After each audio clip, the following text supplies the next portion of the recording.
Hi friends, ఈరోజు ఈ వీడియోలో ఏపీ రాష్ట్ర వ్యాప్తంగా ఏపీ ప్రభుత్వం 10 రూపాయల శుభవార్త ప్రకటించింది. ఉగాది కానుకగా ఈ తేదీన మహిళలకు ఒకేసారి 18,000 రూపాయలు విడుదల చేయబోతున్నారు. సో ఈ పథకానికి సంబంధించి అర్హతలేంటి, ఏ తేదీన డబ్బులు విడుదల చేస్తారు, సో దానికి సంబంధించిన పూర్తి ఇన్ఫర్మేషన్ ఈ వీడియోలో తెలుసుకుందాం. అండ్ వీడియో మీద నచ్చితే లైక్ చేసి, షేర్ చేసి, సబ్స్క్రైబ్ చేసుకోండి ఫ్రెండ్స్. సో ఏమాత్రం లేట్ చేయకుండా వీడియోలోకి వెళ్ళిపోద్దాం. సో ఆంధ్రప్రదేశ్ రాష్ట్ర వ్యాప్తంగా ఉన్న మహిళలందరికీ ఏపీ ప్రభుత్వం మరో భారీ శుభవార్త తీసుకొస్తుంది. మహిళలు ఎంతో కాలంగా ఎదురు చూస్తున్న ఆడబిడ్డ నిధి పథకం ద్వారా సంవత్సరానికి 18,000 రూపాయలు అందించేందుకు సీఎం చంద్రబాబు నాయుడు గారు ప్రభుత్వం తరపున కీలక నిర్ణయానికి సిద్ధమయ్యారు.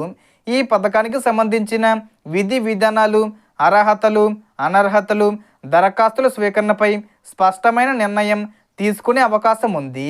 ఇప్పటికే ప్రభుత్వం ఏర్పడి 2 సంవత్సరాలు పూర్తవుతున్న నేపథ్యంలో గత ఏడాది ప్రారంభించలేకపోయిన ఈ పథకాన్ని ఈ ఏడాది తప్పనిసరిగా అమలు చేయాలని ప్రభుత్వం నిర్ణయించింది.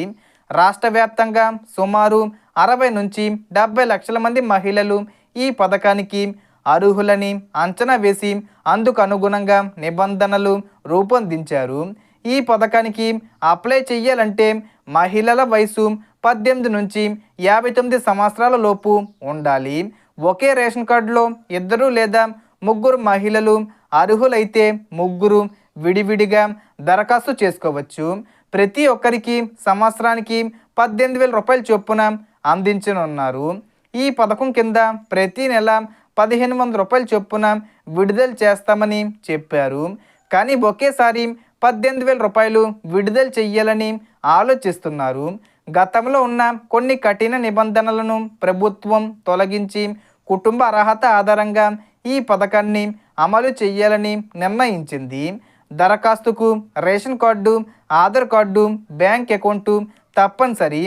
పెన్షన్ తీసుకుంటున్న వారు, తల్లికి వందనం, అమ్మఒడి వంటి పథకాలు పొందుతున్న వారు కూడా ఈ ఆడబిడ్డ నిధి పథకానికి అప్లై చేసుకోవచ్చని ప్రభుత్వం స్పష్టం చేసింది. అయితే లబ్ధి పొందాలంటే 3 విషయాలు తప్పనిసరి. మొదటగా హౌస్ హోల్డింగ్ మ్యాపింగ్లో పేరు ఉండాలి. రెండోది రేషన్ కార్డుకు సంబంధించిన ఈకేవీసీ పూర్తయి ఉండాలి. మూడోది బ్యాంక్ అకౌంట్కు ఆధార్ ఆధారిత ఎన్పిసిఐ లింక్ ఉండాలి. ఇవి లేకపోతే డబ్బులు జమ కావు. హౌస్ హోల్డింగ్ మ్యాపింగు లేదా ఈకేవీసీ సమస్యలుంటే వెంటనే గ్రామవడ్డు సచివాలయంకు వెళ్ళి డిజిటల్ అసిస్టెంట్ ద్వారా సరి చేసుకోవచ్చు. సో మనకు ఈ డబ్బులను ఎప్పుడు విడుదల చేస్తారంటే ఉగాది కానుకగా మార్చి 20 తేదీ వచ్చేలోపు విడుదల చేసే అవకాశం ఉంది. అంటే 20 తేదీ కంటే ముందు తేదీల్లోనే ఏదో ఒక తేదీన విడుదల చేసే అవకాశం ఉంది. సో దీనికి సంబంధించి ఏ చిన్న ఇన్ఫర్మేషన్ వచ్చినా నేను వీడియో చేసి పోస్ట్ చేస్తాను. ఆ యొక్క అప్డేట్స్ మీరు మిస్ కాకుండా ఉండాలంటే వెంటనే మన ఛానల్ని సబ్స్క్రైబ్ చేసుకోండి. సో మొత్తం ఇన్ఫర్మేషన్ ది ఫ్రెండ్స్. మీకు ఈ వీడియో నచ్చితే లైక్ చేయండి, షేర్ చేయండి అండ్ సబ్స్క్రైబ్ చేసుకోండి. Thanks for watching.